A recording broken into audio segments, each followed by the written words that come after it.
ये हर घटना की निंदा जरूर करते हैं जब भी कोई आतंकी घटना होती है, और भारत में अगर कोई आतंकी घटना हो तो पाकिस्तान भी उसकी निंदा करता है। सिमिलैरिटी देखिएगा, जो पहलगांव की घटना हुई थी उसकी निंदा भी पाकिस्तान ने की थी 22 अप्रैल को, लेकिन निंदा करने के बाद पाकिस्तान भी सवाल पूछता है, और निंदा करने के बाद ये लोग भी भारत के नेशनल टीवी पर बैठ के सवाल पूछते हैं। सिलेबस दोनों का एक है, पहले निंदा करो, फिर सवाल पूछो, फिर सरकार और मोदी को टारगेट करो। आप लोग जाकिर नायक के पीछे पड़े हैं, बेचारे के। जाकिर नायक बेचारा आपकी पुलिस पड़ी है, बेचारे के। हाँ सुनिए ना, बात ना काटिए। अरे बात ना काटा करिए मेरी, मैं बोल रहा हूं ना, आपने मुझे टाइम दिया है, लेट मी स्पीक। जी बोलिए। अरे अमीश देवगन भैया, आपके चैनल पर जाकिर नायक बैठे हैं। अरे अबू आसिम दूसरा जाकिर नायक ही तो है।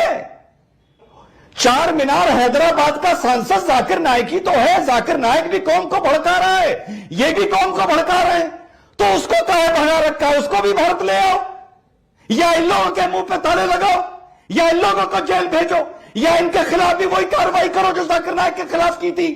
जाकिर नायक और इनमें क्या फर्क है? मुझे बताओ क्या फर्क है, तो मैं मानूं कि मैंने गलत बोला। जी हाँ, अभी अमीश जी बोला गया आपके चैनल पर, और कितनी शर्म की बात है, और मुझे उम्मीद थी कि आप इंटरप्ट करेंगे वहां पर। यहां पर यह बोला गया कि मजम्मत तो पाकिस्तान भी करता है, मजम्मत इस देश का विपक्ष भी कर रहा है, और विपक्ष को पाकिस्तान के साथ जो है वो जोड़ दिया गया।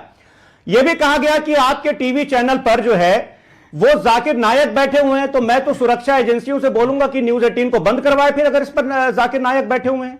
लेकिन अगर इस चैनल पर जाकिर नायक बैठे हुए हैं तो नाथूराम गोडसे और उसका अब्बा भी बैठा हुआ है, क्योंकि इसी देश में नाथूराम गोडसे को जब महात्मा बताया जाता है, और इसी देश में जब यह कहा जाता है कि हेमंत करकरे हमारे श्राप की वजह से मरा, तो नाथूराम गोडसे यहां पर बैठ करके जो हंस रहा होता है और उसकी औलादें हंस रही होती हैं, तो उस पर कुछ। अब आ रहा हूं मैं अबू आसिम साहब के पास। देखिए अबू आसिम, अब मेरे हाथ में यह कुरान है, और कुरान में सूरे मायदा है, सुनिए पेज नंबर 218। कुरान से क्या लेना देना? आयत नंबर नहीं, अबू आसिम आजमी का कुरान से क्या लेना देना? उन्होंने नहीं पढ़ी हुई कुरान क्या? कमाल की बात है। अबू आसिम आजमी का कुरान से क्या लेना देना? उसी का जवाब देने की कोशिश कर रहा हूं सर। नाथूराम गोडसे ने जो महात्मा गांधी की हत्या करी, उसे फांसी पर चढ़ा दिया गया। एक बार नहीं, नाथूराम गोडसे जैसों को 100 बार फांसी पर चढ़ाओ। लो, सुन लिया। अब तुम्हारी जो आतंकियों से रिश्तेदारी निकलती है उसको मैंने फंसा दिया। अब तुम भी यही बात बोलो, ओसामा बिन लादेन लानती, सारे आतंकी लानती, लानतियों को कवर फायर देने वाले लानती, सारे देशद्रोही, सारे समाज के दुश्मन। बोलो परास्कित भाई, देन शहजाद। अमीर जी पहले इस आदमी से कहिए बदतमीजी ना कर रहे, चिल्लाए ना, क्योंकि गन शहीदा में इसके साथ क्या हुआ था ये पूरी दुनिया जानती है। जानती। अब सुनिए, अरे सुनो, अरे चुप, राक्षस कहीं के, दो कोड़ी की तेरी औकात नहीं है, चुप रहे। तुम्हारे जैसे और कितने चलाए? नाथूराम गोडसे की औलाद, तेरा अब्बा था ना नाथूराम गोडसे। बोल, बदतमीज कहीं का। बोल, मैंने बोला, बोल आदमी कैसी भाषा बोल रहे हैं? आप भी काम डाउन। चुप, बदतमीज कहीं। आप एक पार्टी को रिप्रेजेंट कर रहे हैं फराज की भाई, प्लीज मेरी रिक्वेस्ट। रंग के बैठा है यहाँ पर जवान बनने के लिए। बदतमीज आदमी, इसे कहिए चुप रहे।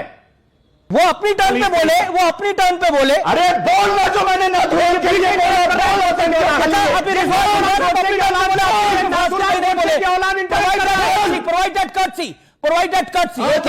कवर फायर देने वाले तुम जाकिर नायक से बदतर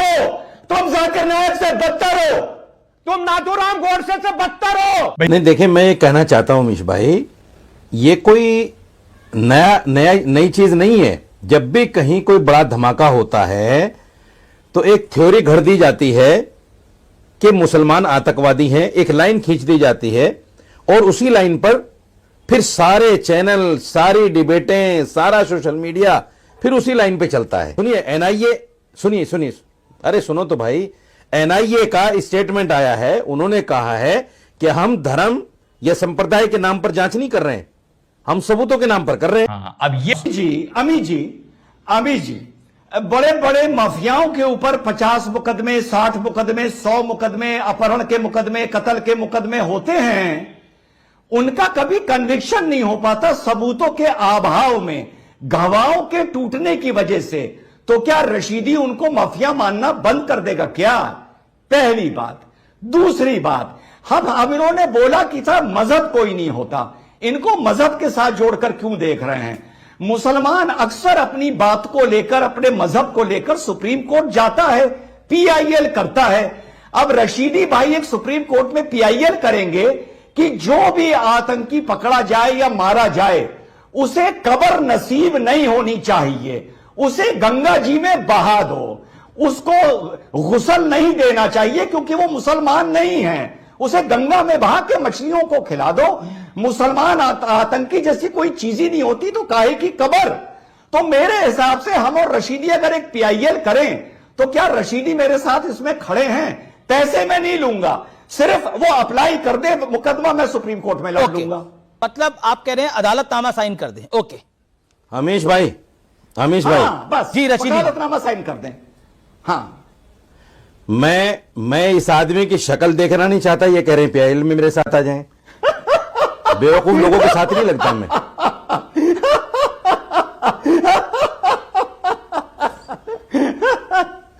पर इसमें आप ही ने बोला कि उनको धर्म नहीं, फिर आतंकी का अगर कोई धर्म नहीं होता तो एक जो लॉजिकल बात है, अगर धर्म नहीं होता तो क्यों फिर इन सब चीजों में भी नहीं पढ़ना चाहिए? और आप कह रहे हैं मीडिया ट्रायल होता है। मैंने तो ये बात अब है डॉक्टर उमर, उसको उमंग थोड़ी बना देंगे, बनाए कैसे बताओ?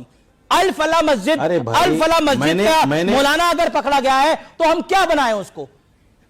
मंदिर का पुजारी पकड़ा गया? मैंने एक सच्ची बात कही है, मैंने एक सच्ची बात कही है। मेरे पास ये क्या जवाब इसके पास भी नहीं है। भैया मैं बड़ा न्यूट्रल आदमी हूं, मैं ऐलान करता हूं, आप लोगों का, हिंदू मुसलमान का मुझे समर्थक चाहिए। अगर मुसलमान आतंकी मारा जाए तो उसे कब्र नसीब ना होने दो, उसे नमाज जनाजा नसीब ना होने दो। मैं कहता हूं उसे लकड़ियों पर डालकर उसको जला दो। मैं उसे चिता का शब्द इस्तेमाल नहीं करूंगा, जला दो, फूंक दो। और अगर हिंदू आतंकी कहीं मारा जाता है तो मैं कहता हूं उसको ना आखिर में जो पूजा पाठ होता है वो नसीब होने दो, ना चिता मिलने दो, जेसीबी खोदो और उसको उसमें दफना दो। बिल्कुल न्यूट्रल बात है ना। पता नहीं क्यों मुसलमान जो कहता है कि आतंक का मजहब नहीं होता वो इस बात के लिए तैयार नहीं हो जाता। या मैं कहता हूं दोनों को नदी में बहा दो, मछलियां खा लें, पंछी खा लें, कौवे खा लें, चील खा लें, किसी के तो काम आएंगे मरने के बाद 2 कौड़ी के।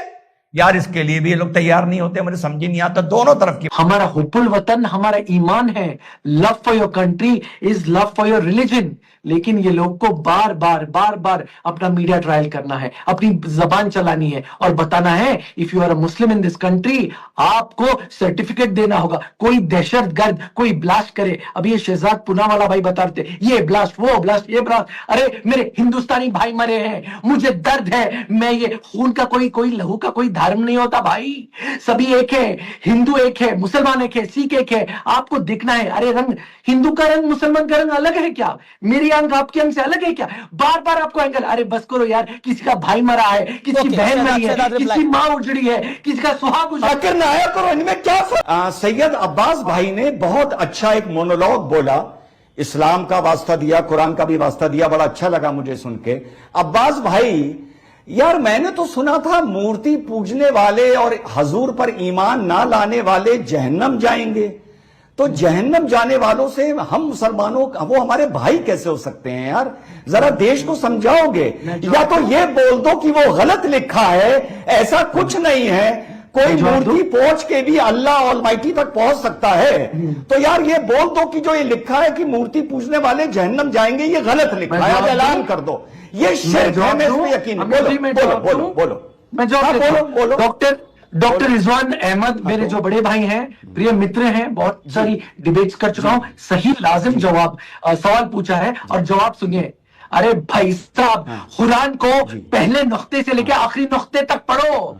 अल्लाह सुब्हानहू तआला रब्बुल आलमीन है, रब्बुल मुस्लिमीन नहीं है। अल्लाह सबका है। ये लिखा है या नहीं लिखा है? ना ये लिखा है या नहीं लिखा है? और ये लिखा है, जवाब लिखा है। जवाब इस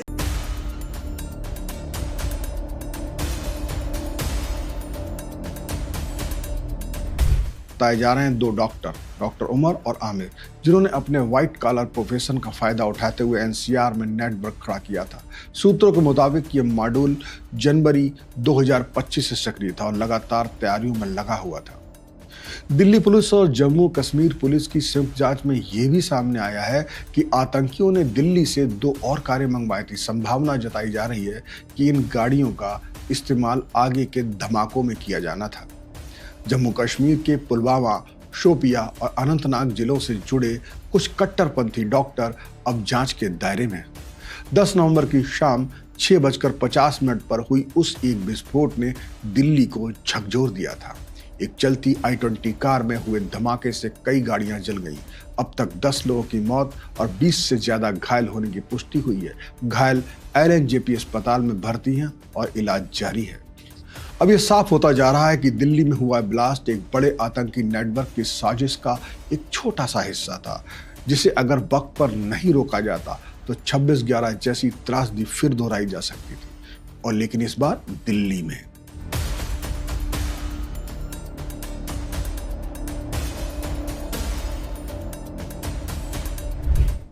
फिलहाल पुलिस और सुरक्षा एजेंसियां लगातार छापेमारी कर रही हैं। कई राज्यों में रेड चल रही है और उम्मीद की जा रही है मॉड्यूल से जुड़े बाकी लोगों को जल्द ही गिरफ्तार कर लिया जाएगा। फिलहाल इस वीडियो में इतना ही। देश और दुनिया की दूसरी बड़ी खबरों के लिए देखते रहिए वन इंडिया। नमस्कार। Subscribe to One India and never miss an update. Download the One India app now. महिलाएं रसोई में इकट्ठा थी। अधिकारियों ने बताया कि उन्हें विस्फोट स्थल से मिले अवशेषों से डीएनए मैचिंग के लिए ले जाया गया। ये घटना पूरे इलाके और देश को हैरान कर गई, पर यह तो सिर्फ शुरुआत थी। और हाँ, इस बीच आपको यह भी बता दें कि कार में मिली बॉडी को आइडेंटिफाई करने के लिए यह डीएनए टेस्ट हुआ था, जिसकी रिपोर्ट में उसकी मां से उसका डीएनए भी मिल गया है। मतलब वो शख्स डॉक्टर उमर ही था। पर इससे भी ज्यादा चौंकाने वाली बातें तो इसके आगे आनी शुरू हुई।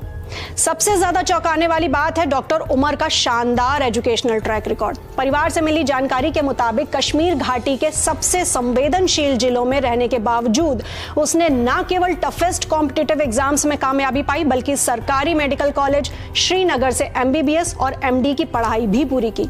उसने श्रीनगर के SMHS अस्पताल, GMC अनंतनाग में काम किया और बाद में फरीदाबाद के अल फलाह यूनिवर्सिटी में असिस्टेंट प्रोफेसर भी बने। एक बेहतरीन छात्र जिसका स्वभाव बेहद नेक माना जाता था, इतनी बड़ी घटना में लिप्त था। उसके परिवार के लिए किसी सदमे से कम नहीं था। सोमवार शाम पुलिस आई, फोन जब्त किए और फिर 2 सदस्यों को घर से ले गई। डॉक्टर उमर से आखिरी बार शुक्रवार को बात हुई थी परिवार की। उसकी भाभी मुजम्मिला अख्तर ने बताया कि उमर ने 3 दिन बाद घर आने की बात कही थी। 10 नवंबर को हुए कार ब्लास्ट की जांच अब एक बड़े खुलासे की ओर बढ़ रही है। पुलिस सूत्रों के अनुसार यह कोई सामान्य धमाका नहीं था, बल्कि जैसे मोहम्मद के मॉड्यूल द्वारा रची गई एक विशाल आतंकी साजिश का हिस्सा था।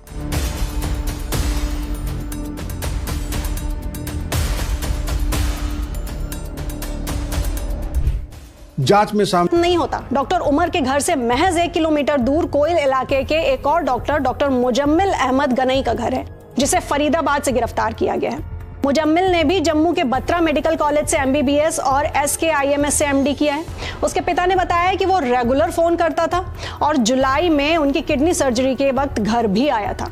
पुलिस ने मुजम्मिल के बड़े भाई मोहम्मद अब्बास को भी हिरासत में ले लिया, लेकिन कहानी में और भी नाम है। हिरासत में लिया गया तीसरा डॉक्टर कुलगाम का 30 वर्षीय अदील मजीद राथर है, जो अनंतनाग मेडिकल कॉलेज में सीनियर रेजिडेंस था और जिसे सहारनपुर से गिरफ्तार किया गया।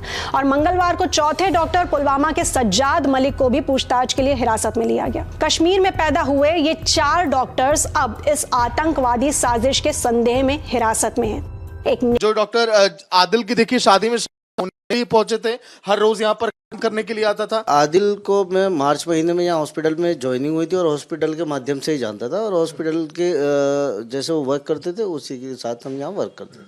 आप शादी में भी गए थे डॉक्टर आदिल के? 4 से 5 लोग हम यहाँ से शादी में गए थे जी। तो शादी में आपने क्या कोई ऐसी गतिविधियां नहीं देखी जिससे लग रहा हो वो आतंकी है ये सब? नहीं, शादी में कोई भी ना कोई ऐसा पर्सन हमें सस्पिशियस लगा, ना ही कोई ऐसी कोई गतिविधियां लगी कि वहाँ पर हमें कोई सस्पिशियस लगती। जब यहाँ पर वो ज्वाइनिंग किया अनंतनाग से आने के बाद, यहाँ भी 1-2 अस्पताल उसने बदले और झूठी माँ की बीमारी का बहाना भी कई बार उसने लोगों को बताया। इन सब बातों को देखकर आप लोग को शक नहीं हो रहा था कि हाँ यार ये क्यों ये सब कर रहा है, क्या नहीं? नहीं, ऐसा कुछ तो नहीं लगा कि कोई शक नहीं हुआ या उस तरह की कोई चीज़ नहीं लगी। जब वो जाने से पहले उन्होंने ये बताया कि मेरी मदर की तबीयत खराब है और मुझे जाना है यहाँ से। सन 2024 से बताइए, वो आतंकी गतिविधियों को वो शामिल था, किस तरह से यूपी वेस्ट को आतंक का एपी सेंटर बनाना चाहता था, धीरे धीरे लोगों को बढ़ा रहा था। क्या ये सब अस्पताल में ज्वाइनिंग हुई तो उसकी बैकग्राउंड की जांच आप लोग नहीं करवाया कि कैसे हो रहा है ये? हॉस्पिटल में ज्वाइनिंग से पहले वो दिल्ली रोड स्थित एक हॉस्पिटल में कार्यरत थे और उनकी बैकग्राउंड यहाँ पर हॉस्पिटल मैनेजमेंट प्रबंधक ने जांच कराया था, कोई इस तरह की चीज़ें नहीं मिली थी। और यहाँ पर भी एक नॉर्मल डॉक्टर की तरह वर्क करते थे, कोई भी ऐसी सस्पिशियस या कोई भी ऐसी बात कभी नहीं लगी। तो जांच एजेंसियां तो अस्पताल के लोगों से ही पूछताछ कर रही होंगी, यहाँ आप लोगों से भी कुछ जानकारी जुटाई गई होगी, क्या कुछ पूछा गया आप लोगों से? जांच एजेंसियां यहाँ हॉस्पिटल में कई एजेंसियां आई हैं, सबसे पूछताछ की गई है, स्टाफ से, डॉक्टर से, और यही पूछा गया कि कोई इस तरह की चीज़ें आपने सस्पिशियस देखी या उनकी बातों से कोई लगा या कोई उनसे ऐसा कोई मिलने आया हो। तो आपको अगर शादी में डॉक्टर आदिल बुलाया, आप वहां तक पहुंचे थे, तो मतलब कि माना जाए कि आपके भी ताल्लुकात अच्छे थे डॉक्टर आदिल से? एक हॉस्पिटल में वर्क करते हुए कोई अगर डॉक्टर आपको इनवाइट करता है तो उस लिहाज से हम गए थे, संबंध या कोई ऐसी चीज़ नहीं है उनसे। तो शादी में जहाँ 5-6 आतंकी वहां पर मिलते हैं, जिन लोगों ने दिल्ली ब्लास्ट को अंजाम दिया, शाहीन गई, मुजम्मिल गया, सारे आतंकी वहां जाके मुलाकात करते हैं, तो ये सब लोगों के नज़र में नहीं आ रहा था कि आखिर चल क्या रहा है यहाँ पर? पूरी प्लानिंग की जा रही है, पटकथा लिखी जा रही है देश को दहलाने की। नहीं, हमें तो कोई ऐसी चीज़ नहीं लगी, हमें तो सब यही लगा सर गेस्ट आए हुए हैं और हम एक तो मतलब कोई दिमाग में था ही नहीं कि वो एक टेररिस्ट है। हम तो एक सोच रहे थे कि एक अच्छा रेपुटेड डॉक्टर है और हम डॉक्टर की शादी में हैं और ये भी कोई डॉक्टर से होंगे, अगर होंगे तो जो भी होंगे। लगभग मैंने सुना कि करीब 5 लाख महीने की तनख्वाह उसको यहाँ से दी जाती थी इसके लिए। मैनेजमेंट पे करता था सर, कितनी सैलरी, हाँ सैलरी कितनी थी वो मैनेजमेंट को मालूम है जी। तो शादी में कितने लोग शामिल हुए थे अस्पताल? शामिल हुए थे सर, इस अस्पताल से 5 लोग गए? 4-5 लोग गए थे जी, 5 लोग हम शादी में गए थे। क्या 5 लोग को आपकी तरह बातें हैं कि किसी को कोई शक नहीं हुआ, कुछ पता नहीं चला कि क्या हो रहा है वहाँ पे? नहीं, 5 लोगों में से किसी को भी कोई ऐसा जो सस्पिशियस चीज़ या कोई भी चीज़ ऐसी चीज़ उन्हें नहीं महसूस थी। अच्छा, जो किराए का मकान ले रखा था यहाँ पर, वो भी देखिए कि ऐसी जगह पे जहाँ पर ना कोई कैमरे हैं, जहाँ ना कोई आ जा सकता है, 2 दरवाजे हैं, वहाँ पर भी रोज 7 से 8 लोग जाते थे उससे मुलाकात करने के लिए। उसके बारे में मुझे कोई ज़्यादा मालूमात नहीं है। रूम उनको दिलाया गया था, वो हॉस्पिटल प्रबंधक की तरफ से या मैनेजमेंट की तरफ से दिलाया गया था, पर कौन लोग मिलने जाते थे उसके बारे में मुझे कुछ नहीं पता। नहीं, अस्पताल प्रबंधन ने जब ऐसी जगह उसको रूम दिलाई एक रेपुटेड डॉक्टर होते हुए, जहाँ पर एक रेपुटेड डॉक्टर रहेगा भी नहीं, तो ये देखना चाहिए था ना। ये उन्होंने खुद पसंद किया था। हॉस्पिटल मैनेजमेंट के जो ब्रोकर हैं उन्होंने 2-3 जगह, उन्हें और भी जगह रूम दिखाए गए थे, जहाँ पर उनको पसंद आया उन्होंने वहाँ पर रूम लिया। कई सारे हथियार, कई ऐसी सामग्रियां बरामद की जा रही हैं डॉक्टर आदिल से। कभी ऐसा लगा नहीं कि ये सब इसके पास है, इस तरह के काम करता है? कभी नहीं ऐसा दिखाई दिया, कभी कोई ऐसी चीज़, अगर ऐसी चीज़ होती तो हॉस्पिटल या थाने में इन्फॉर्म कर दिया जाता। कभी भी उनकी बातों से या कोई ऐसी चीज़